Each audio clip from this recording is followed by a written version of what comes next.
Ինչպես տեղյակ եք, 2025 թվականի դեկտեմբերի 30-ին հակակոռուպցիոն դատարանի դատավոր Սարգիս Պետրոսյանի որոշմամբ Սամվել Կարապետյանի նկատմամբ կիրառված կալանքը վերացվեց, փոփոխվեց տնային կալանքի, համակցված գրավով, ինչպես նաև բացակայելու արգելքով, ինչպես նաև լրացուցիչ սահմանափակումներով հրապարակային խոսքին վերաբերող։ Իհարկե այս ամենը էական սահմանափակումներ են, բայց մյուս կողմից ունեցանք մի իրավիճակ, որ 2025 թվականի հունիսի 18-ից մինչ օրս եղավ մեկ դատավոր, ով պատկերացրեց, որ իսկապես քրեական դատավարության օրենսգրքում կա կալանքից բացի այլ խափանման միջոց։ Քանի որ մինչ այդ պահը նշվածը որևէ ձևով չէր արձանագրվում։ Արդյոք նշվածը մի մեծ հաջողություն էր, բնականաբար ոչ։ Սամվել Կարապետյանի գործով ըստ էության հաջողություն արձանագրելու հանգամանք չունենք էլ, քանի որ այստեղ գործ չկա։ Այսինքն երբ գործ չկա, դրանում հաջողություն արձանագրելու երևույթն էլ կներեք, բայց անկեղծ չի հնչում։ Ինչ տեղի ունեցավ այդ ժամանակահատվածին անմիջապես հաջորդող տեսանկյունից։ 2026 թվական հունվարի 5 քննչականի և դատախազության կողմից կատարվեցին երկու իրենց ընկալմամբ հավանաբար չափազանց կարևոր գործողություններ։ Առաջինը արգելեցին, որ Սամվել Կարապետյանը իր հոր առաջին մեռելոցին մասնակցելու հնարավորություն ունենա։ Վստահ եմ շատ կարևոր որոշում էր երևի, թե դա իրենց ընկալման մեջ։ Իդեպ հայ ազգում, մեր հասարակության մեջ, մեր արժե համակարգի մեջ սա չլսված բան է, սա իսկապես ամոթ է։ Բոլոր իմաստներով սա խայտառակություն է։ Բայց այդ օրը դրանով չէին սահմանափակվել իրավապահ մեր գործընկերները։ Եվս մեկ շատ կարևոր գործողություն ունեին անելու, այն է մուտքագրեին վերաքննիչ բողոք, վերաքննիչ հակակոռուպցիոն դատարան։ Պատկերացրեք, ձեզանից շատերը, չգիտեմ, արդյոք 2026 թվականի հունվարի 5-ին առաջին աշխատանքային օրը հենց ինտենսիվ զբաղվածություն ունեցել եք, թե ոչ, եթե ունեցել եք, շատ դրական է դա,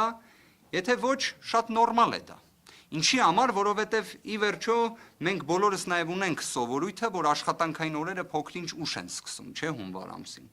Բայց քննչականը և դատախազությունը, պատկերացրեք, ծանրաբեռնված մարմիններ, գալիս են և հունվարի 5-ին ամենակարևոր գործը, դա այն է, որ հանկարծ Սամվել Կարապետյանը ոնց լինի տնային կալանքի պայմաններում, համակցված գրավով, համակցված բացակայելու արգելքով, համակցված լրացուցիչ սահմանափակումներով։ Լավ հարց կառաջանա, չէ, իսկ ինչ պետք է գրած լինեն այդ բողոքում։ Բառացիորեն ասում եմ, իրավական հիմնավորվածության տեսանկյունից դա 0 է։ Ոչ թե գնահատողական դատողություն եմ անում, այնտեղ հիմնավորում չկա, որ պատկերացնեք երկու խումբ հարցեր կային, որոնք առաջինացյանի դատարանը հիմքեր ընդունել, որպեսզի դիտարկեր արդյոք կալանքը ենթակա է վերացման, թե փոփոխման, թե ոչ։ Մեկը վերաբերում էր ջանասիրությանը, որտեղ նոյեմբերի 18-ից մինչև դեկտեմբերի 25-ը մենք գործընկերներով այնքան դիմում միջնորդություններ էինք ներկայացրել քննչական մարմնին,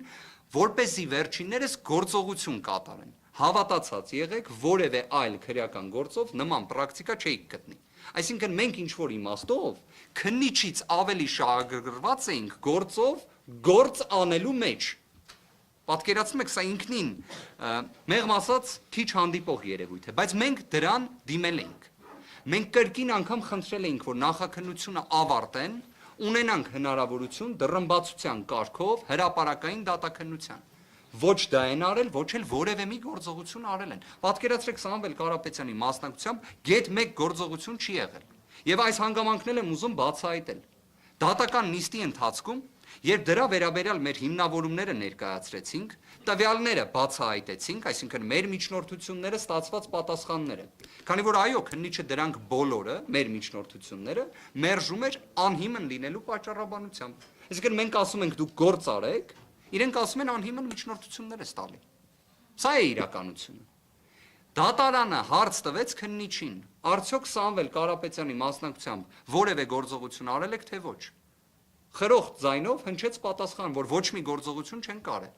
Մյուս հարցը հնչեց, իսկ Սամվել Կարապետյանի խաբման միջոցների պայմանների տեսանկյունից դրա նվազմանն ուղված, քանի որ քննիչը պարտավոր է դա անել, ինչ որ գործողություն արել եք, թե ոչ։ Նույն ինքնավստահությամբ հնչեց պատասխան, որ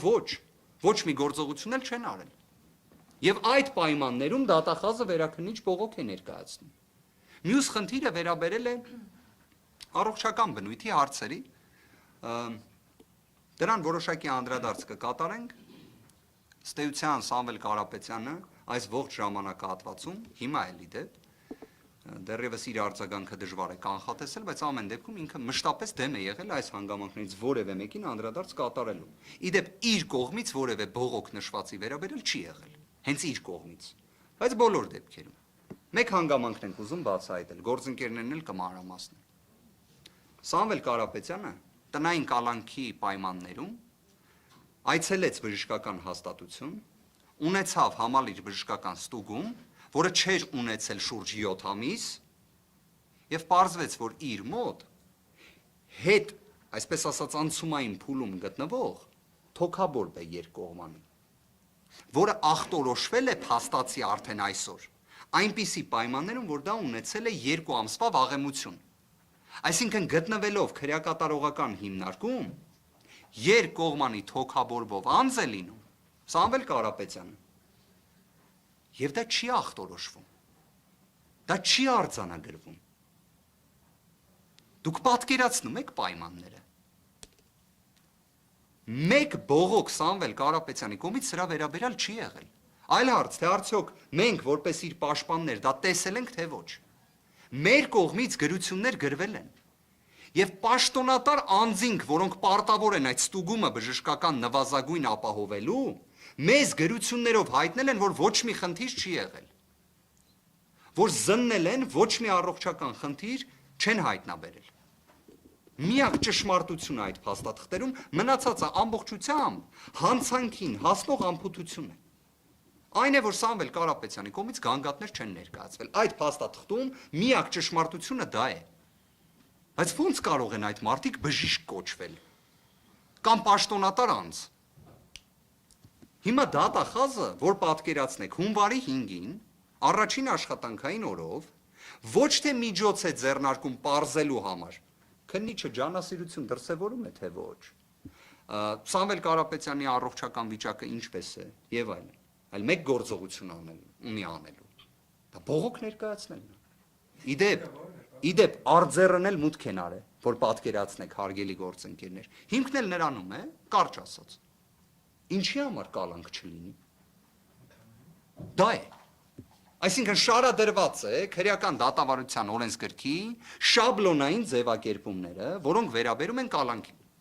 Եվ պատասխանն է, ինչի չլինի կալանք։ Իսկ ինչ վերաբերում է ջանասիրության հետ կապված կամ այլ հանգամանքներին, մեկ նախադասությամբ պարզապես արձանագրվում է, որ դրա հետ համաձայն չի դատախազը։ Լավ, ինչի հետ պետք է համաձայն լինեն։ Անկեղծ, լավ, ինչ պետք է լինի։ Այսինքն պատկերացումը մեր հարգարժան իրավապահների նրանում է, որ բոլորը լինեն կալանավորված։ Մեկ դատավորի մասին հայտնի պատմություն կա։ Շատ հայտնի դատավոր է իդեպ, շատ հայտնի։ Ասում են, երբ ինքը փողոցով քայլում է եւ մարդ է տեսնում, տխրում է, որտեվ ասում է, չէ, որ այս մարդուն կարող է կալանավորած լինել։ Չէ, իդեպ, բայց շատ հեռու չեք։ Հիմա լավ, այս տրամաբանությամբ պետք է մոտենանք մենք քրեական վարույթներին։